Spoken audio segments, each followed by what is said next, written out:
Sumainyo ang Panginoon. Ang mabuting balita ng Panginoon ayon kay San Mateo.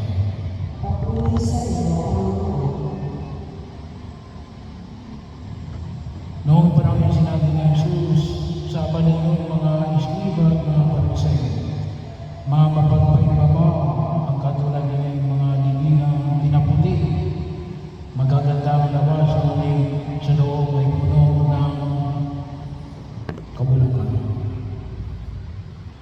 at buto ng mga patay. Ganyan-ganyan kayo sa paningin ng tao, mabubuti kayo, ngunit ang totoo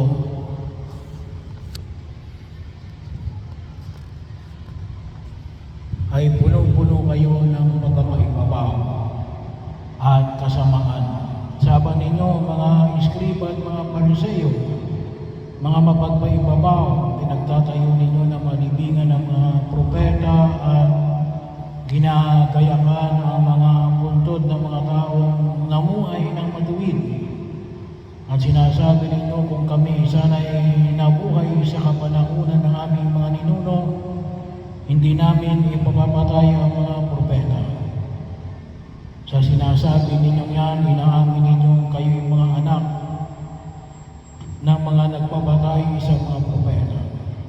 Sige, tapusin ninyo ang pinasimulan ng inyong mga ninuno.